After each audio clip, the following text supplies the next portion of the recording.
Can I just say a housekeeping thing? There is a lady who has disappeared who is taking photographs, and she's there. Oh no, but I couldn't see you. And she was going to take a group photograph. So if anybody doesn't want the photograph taken, could they just? I'm sorry, I don't know your name. Kimberly. Could you just let Kimberly know so you would be included in it? Second half. It's very fluid. I think would probably be the best way to say it. I think if there are more questions for Philippa, she's very happy to answer them. And I think we are kind of thinking that maybe if we could think about some ideas that we as a group, with help of Philippa, who knows what other groups have been doing and what we could do to help support the NHS and things. I think what we're kind of looking at is to see if we could possibly get some ideas of what we as a group could do locally. Mainly in relation to NHS, but other things if people feel strongly about that. But if there are any other questions to Philippa, just happy to take them just now if anybody else has any. Thank you. Yes, I have a concern about the future of the NHS because we all know it's getting more and more expensive to run. In my day, when we worked, we had the national insurance and the welfare state seemed to be all nicely run and vacuum. Now it just seems to be complete chaos. We don't have the national insurance payments, etc., etc. And we're expecting governments to come up with the money to pay. So what is your vision for the NHS? If we don't have what used to be quite a stable attitude to paying for what we get. Well, we do actually still have national insurance. I mean, obviously, as a retired person, I assume you're not paying it, but all the rest of us are paying it. So yeah, no, we're all paying national insurance. But national insurance has not paid for the NHS in decades. It is simply another way to take tax off you that isn't tax. So they say, aren't we great? You're only paying 20% tax, 40% tax, but there's this wee secret bit over here that comes off you, and we put up and down as we want. So we are still doing that, but it isn't earmarked in any way for the NHS.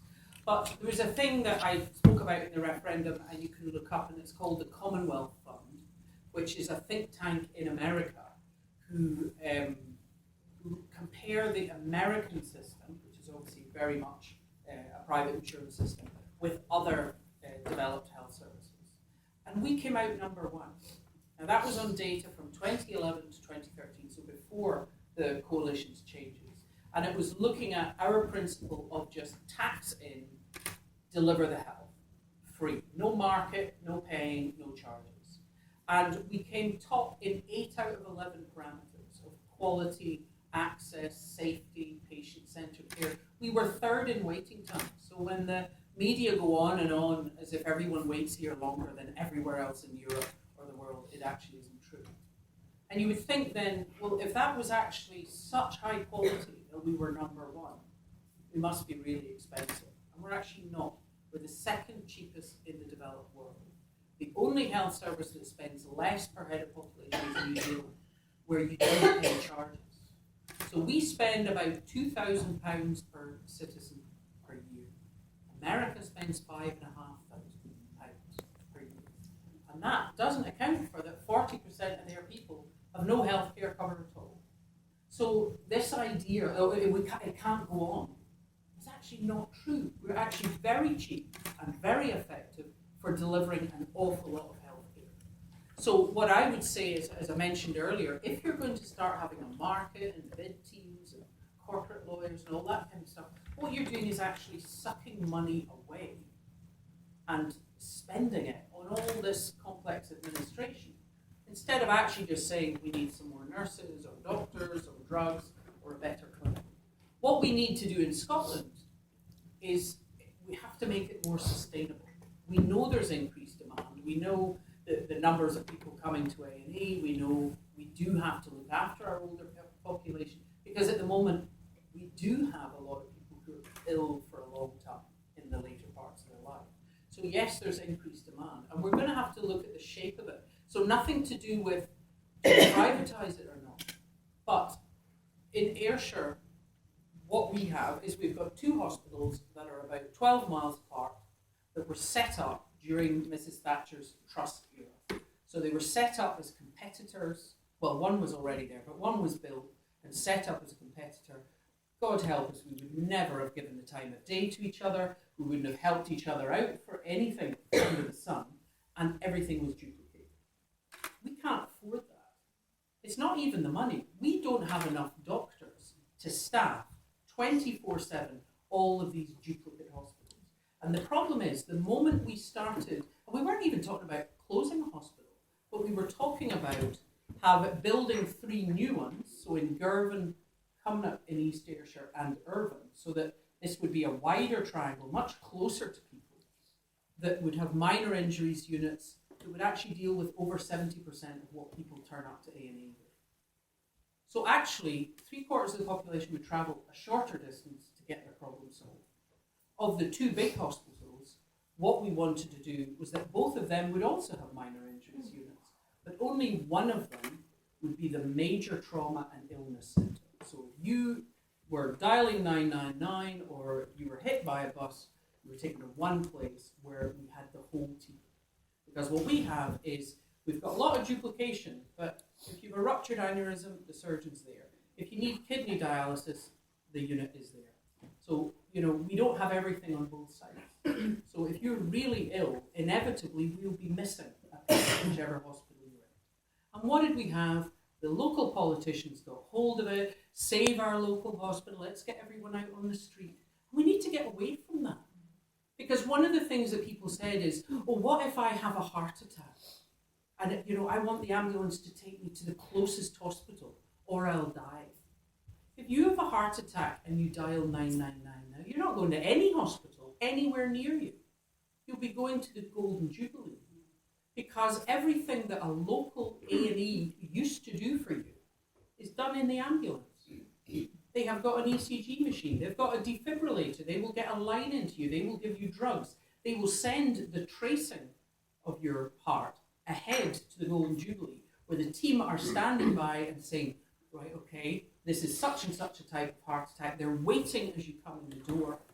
You will get what's called an angiogram, which is an x-ray of the blood vessels of your heart. And if you have a narrowing, you will go straight into the cath lab and they will stretch that narrowing up. And you'll have your tea and you'll go home the next day. And we are saving lives. And we still have that the population think, I need to just get to Ayr Hospital because I might be having a heart attack. And there's nothing in that hospital that isn't in the cardiac ambulances. So we, on our side, are completely changing the way we treat the illnesses that used to kill people. But what we have is people absolutely obsessed with buildings. I was born there, I used to work there, my child was in there, it's just down the road. It's no use it being down the road if it doesn't have what you need. So what we need smaller hospitals that are near you for all the really common things. And then we need to coalesce the specialist stuff into bigger hospitals, where the doctors we have are working in strong teams and have the equipment that they need. Because what we have at the moment, we have something like 30 hospitals, district general, so quite big hospitals in Scotland. Norway, with the same population, twice the landmass, have got 9. We have far too many duplicate hospitals. Now, obviously in Glasgow, they're coalescing down because they're building the big southern. Up here, you've got obviously your new hospital at Larbert. I haven't been in it, but that's what they've done, is that they've bit the bullet because neither Falkirk nor Stirling had everything you needed, and they've coalesced it into one. That's what we need to do. So we need to get rid of the obsession with buildings and look at how is it we deliver actual healthcare treatment. And that includes doing more in people's houses, doing more in their GP practice, doing more at a sort of modern, newly built cottage hospital, and then actually having a specialist centre, and that's what you need. And the problem is the media and the politicians we have manipulate the public to think that the only thing that is important is save our local hospital, don't shut our whatever it is, without actually looking at the entire west of Scotland. People who have a heart attack will now end up in the Golden Jubilee. And therefore that was the biggest argument that we had, why the public absolutely would not allow us to rationalise our service in Ayrshire, was the idea of them, getting whisked into one of our local, and now they don't go anywhere anyway. So that's what we need to do to make it sustainable. But do not let anyone tell you there is a cheaper way of funding it other than just straight out of tax. Because that's why we are so cheap. And we are cheap. Very cheap. So, can I go back to when you were talking about health being a thread through every policy, which I totally agree with, and the women's independence movement being cross-party and no-party. In terms of joined-up support, where does it fit in with the fracking situation? I was at a meeting at Denny the other night about fracking and learned more about it, and I just wonder, in terms of as I say, mutual support, and with the health issues around that, where, what we're doing. I mean, I think fracking, to be honest, is quite an irrelevancy in Scotland. The only place that we have decent amount of shale is right across the central belt, where half our population live. The amounts of it are not actually huge. I mean, they're talking a lot about the north of England, where there is a lot of shale. We have a fraction of that. So they're talking about risking our water table, risking subsidence, risking destroying our homes for something that doesn't actually even solve our energy problem. And personally, I think the risks involved are just far too high. So I think at this moment in time, we shouldn't be fracking at all. And the cheek that a week after the referendum, when we stupidly voted no, they handed out licenses to INEOS and others without so much as a bio from our government, is outrageous. That they could just license the ground under our very feet. Now, what I wouldn't say is, fracking will never be abused, because some of the problems of it might be solvable in 30 years. We're certainly going to frack in the North Sea, because that's part of how you get the old deposits out. But personally, I don't think there'll ever come a point where what you do, the risks you take of fracking will ever be worth the return of that in Scotland. I think that what we should be doing is we need to go in the other direction, which is much more looking at energy conservation. Now, I know that we blow our trumpet and say, isn't that marvellous? We're producing the electricity we use renewably. But that is a little bit of a cheat, because if you look at your bill, you pay a lot more for gas than you pay for electricity. Our issue up here is heat. Most of us have some level of heating on for 9 months of the year because of where we live. Most of our houses are not well insulated, and I would rather see a government not building nuclear power stations or anything else, which have their own issues, but if we were really serious about making our homes energy efficient. So no one should be allowed to build houses that are not as close to zero energy as possible. And the problem is they always manage to negotiate a way out. I mean, I was in, my husband's German, and we were visiting friends, and they have a pretty much zero energy house. Absolutely gorgeous, big open plan, underfloor heating, ground source pumps put in when they put in the foundations, and they did like the solar panels and they paid actually nothing for either heating or electricity. And yet you're still building thinly insulated, cheap double glazed radiators which are inefficient instead of underfloor heat. And we need to get serious about that. But our issue is not electricity. You look at your bill, your electricity is about a quarter of your energy. It's heat. So we need to keep the heat in our houses, and we need to look at things like community heating. I mean, one of the things in Germany they do is they don't have these big factory waste burner things that you actually import waste from other countries, but they will often have smaller local waste burners, Müllbrenner they're called, that would deal with the local area, because they don't use landfill. And what that does is it'll heat a swimming pool, all the primary schools, secondary schools, sheltered housing, and you can do that from factories that produce waste heat. Is you actually look at setting up systems where you have community heating. And I remember reading an article, and it was about Glasgow and the mines under Glasgow. The water in those mines is warm, and they could be pumping that to the surface, so which works in the same way as ground source. So to me, the big energy thing that we need to do is not to frack, not to run the risk, and not to be burning more gas, which is going to damage the environment, as well as risking our water table. but is actually to look at how do we get our energy usage down. And the key in that is heat. And our government are also guilty of glossing a little bit over how can we generate heat and conserve heat, because that's what we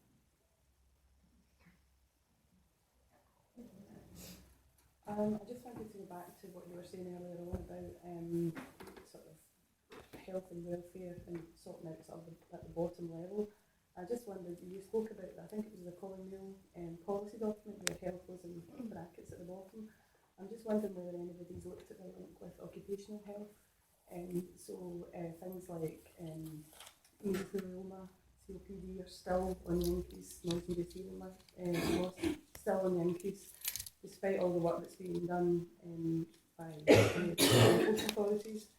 And I know we lost out health and safety in the Smith Commission at the 11th hour, I understand.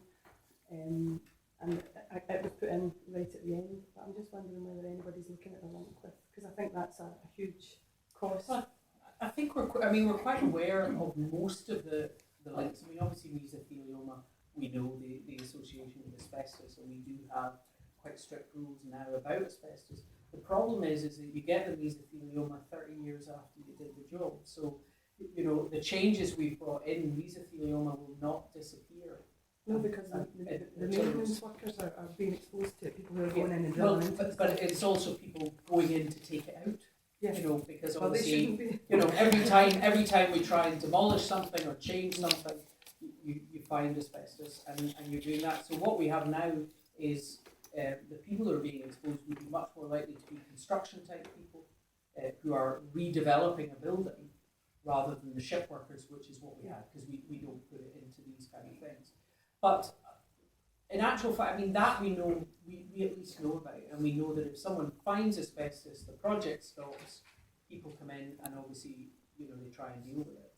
Exactly the level of safety that is put is something that, you know, if we had control over, then obviously it's our government that we're writing to who are much more likely to listen to us. The problem is that there's a lot of occupational issues that people are not aware of because they're not so obvious. And like what I was talking about, the stress people are under, the fact people are sitting at computers, people are getting repetitive strain, people are getting eye issues, people are getting neck issues.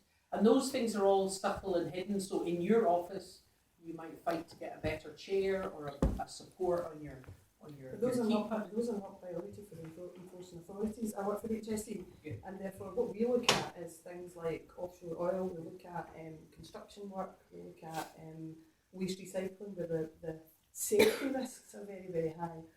But we don't actually concentrate as much as I think we should. But that's on what the I mean. issues. You know, we're aware of the big ones Yeah. that are famous. That, you know, we actually know about that already. But it's the kind of exposure that everybody who is working will have to do with commuting into the centre of Glasgow and breathing the fumes in Hope Street, or sitting under flickering fluorescent lights, you know, getting a degree of SAD because, you know, it doesn't have the right wavelength in it, or how you're sitting. We're not looking at any of those things. And that's what I mean. I mean, obviously, how much the Commonweal can't do everything. No, but it's for all of us, whatever environment you work in, to speak out about, is raise it. People need to, you know, we've been far too supine for too long, so that what are they going to do about it? It's actually, what are you going to do about it? So that's what we have to change. That is the bottom up business of changing Scotland. Is whatever you work in, wherever you live, whatever community you're in, is think about what you know that no one else has noticed. Speak to someone else, get 4 of you together and start raising it. We didn't know about TTIP, you didn't know about TISA before today, now you do. Start fighting it. Other people they know about asbestos, they're not thinking about other things. If you're aware of them, you need to raise it. You need to realise we're all empowered to fight. And to fight everything. So it's no point telling me. No, what I'm asking is, you spoke about the health being like an afterthought, and what I'm asking is, had anybody looked at occupational health as part of that? Well, no, I mean, health was just a Yeah. single bracket, but including all of that. But as I say, that still is often focusing far too far along. at illness.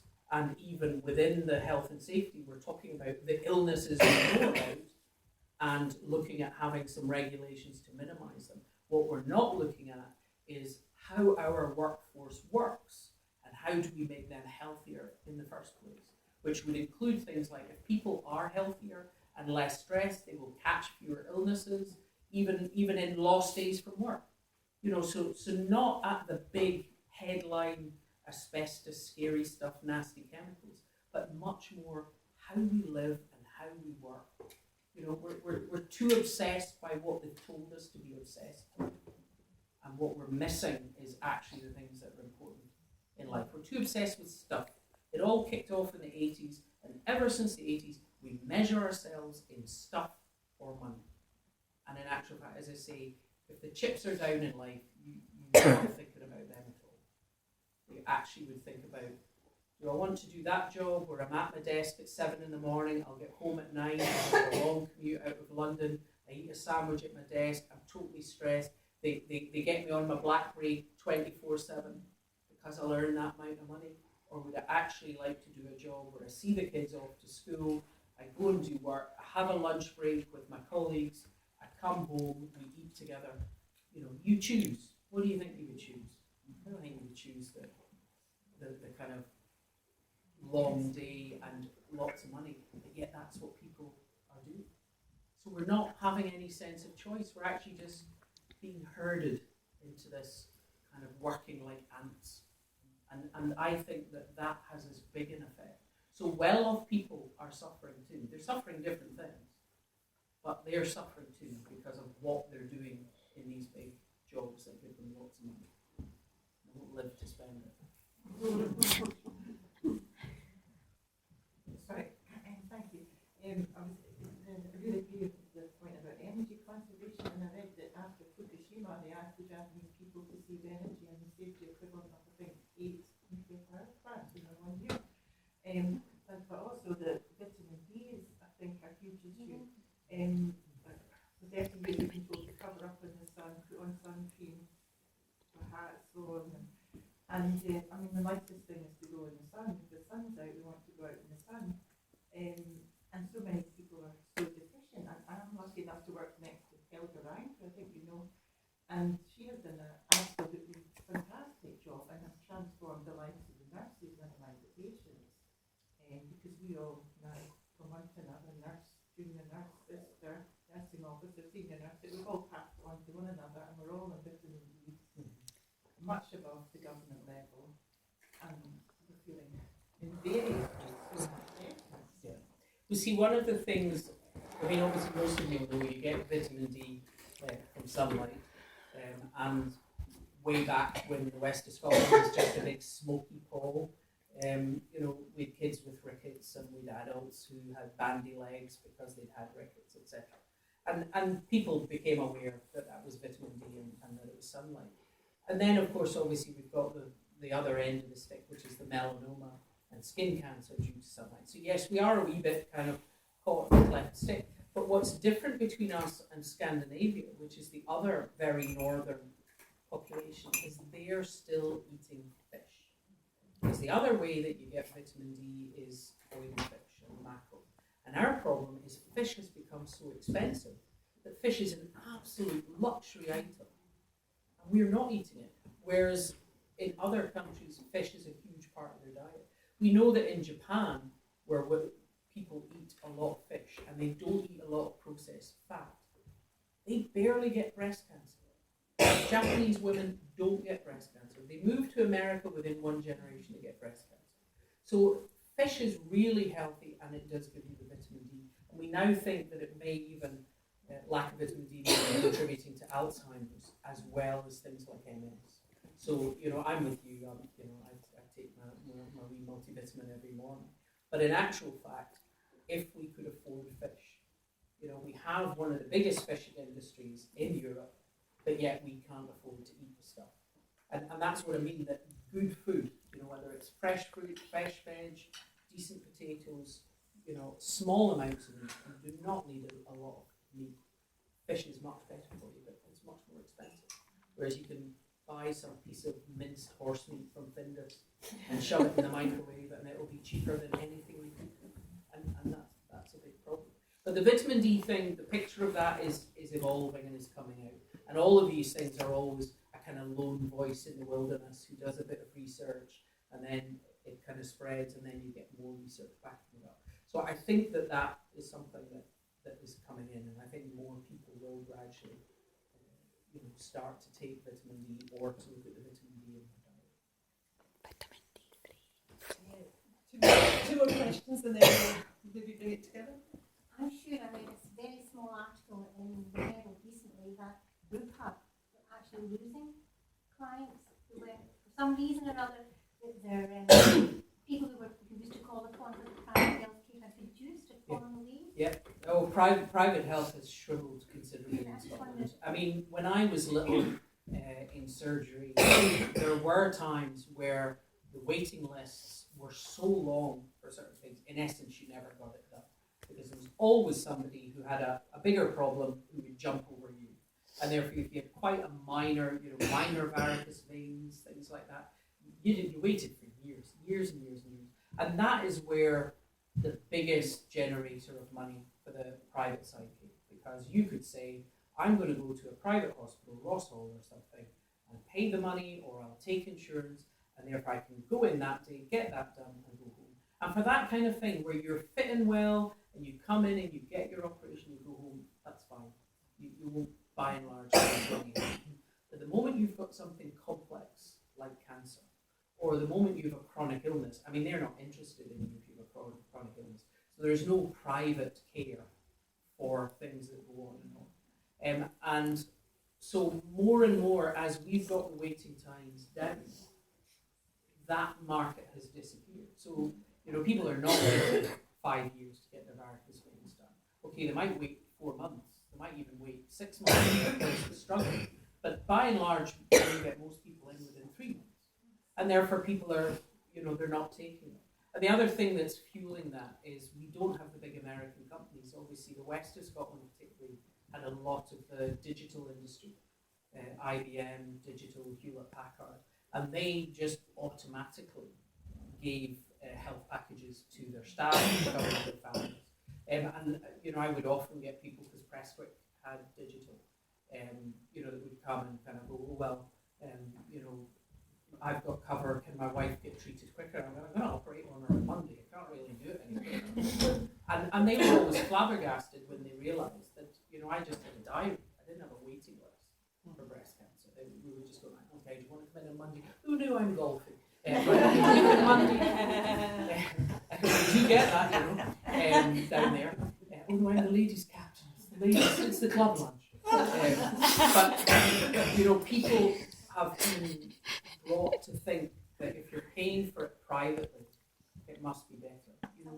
Our NHS is literally the envy of the world. Now, there's things that can be better in it, and there's things that Mrs. Thatcher took apart. I mean, older people